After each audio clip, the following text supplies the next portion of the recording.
My guess is that at any time as a medical SLP, you've had thoughts of, what the heck am I even doing? Or am I qualified to do this? Or these patients are trusting me to help them with what? If you've ever had these thoughts, then you are definitely not alone. It's one thing to learn all that you need to know about diagnosing and treating medical speech pathology, and it's entirely different to know about all of that and navigate billing and administration while collaborating with a fast-paced interdisciplinary team. So how do you do it all without feeling completely overwhelmed and inadequate? Let's dive in.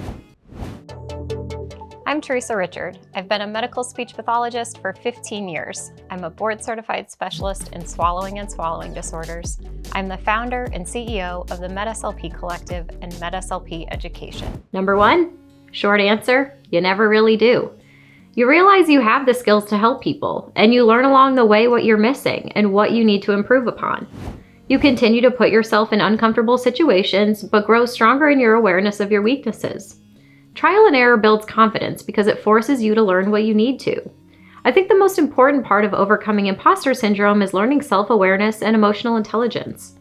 Nobody knows everything. No one on this planet knows it all. But if you have the awareness to know when you should step in and help a patient versus when you need to step back and refer elsewhere or get some more education before proceeding, that's the golden ticket. Emotional intelligence is another concept that I love learning about because, again, I repeat, no one knows it all. But acting as if you do can come off as arrogant, and well, it could possibly hurt someone as well. Having the self-awareness to know when to stop, and the emotional intelligence to relay that to your colleagues and patients calmly yet confidently is the key to overcoming imposter syndrome. Emotional intelligence is a term coined by Dr. David Goleman, a 2-time Pulitzer Prize nominee from Harvard, who reported on the brain and behavioral sciences. He stated, "The rules for work are changing. We're being judged by a new yardstick, not just by how smart we are or by our training and expertise, but also by how well we handle ourselves and each other." I remember this often when I think I'm not qualified to handle a situation. Am I really truly qualified, but I'm holding myself back because of unfounded fears? Or do I really need to let this patient or these physicians know in a calm and rational way that I need to do some more research first? Lean into that. I want to share a story about one of the best SLPs that we ever had who worked with my son. After we talked about his rare diagnosis and the struggles we've had to find answers to his feeding and swallowing issues, I honestly was feeling very helpless that anyone could help us at this point. After we went through the case history, she calmly and rationally said to me, "I'll be honest, I do not know anyone with his condition. By the sounds of it, it doesn't seem like there is much out there in the world about his diagnosis. But I'm going to reach out to some mentors and do some more research, and I promise to do everything I can to help you, and if we come to some roadblocks, we'll discuss them together to see how best to proceed." This calm explanation was one of the most professional conversations I've ever had, and I felt the most confident that she would be able to help us because she knew her strengths and she knew her limitations. And yes, she left a lasting impression on our family and helped us with some of his immediate goals, and introduced us to other professionals that have had a lasting impact on our family as well. I'll be posting other videos just like this one that you won't want to miss, so make sure to hit that like and subscribe button and turn on the notification bell. Do you have any specific questions about imposter syndrome? Leave a comment below and tell me about it. We'll be sure to get your questions answered as soon as possible.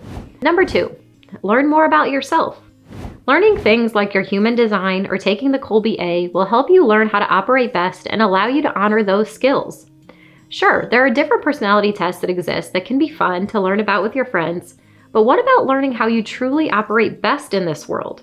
The Kolbe A does not measure intelligence, personality, or social style. It measures the instinctive ways you take action to help you be more productive and less stressed, and I could not agree with that description more. Your Kolbe scores will help you learn how to focus your time and energy to be more productive and will direct you toward more effective communication and study habits. According to their website, relationships with loved ones and coworkers will start to feel more natural because you'll learn to trust your instincts instead of trying to change each other. The Kolbe A gives you scores of a quick start, fact finder, follow through, and implementer, so you know how you operate best in certain situations.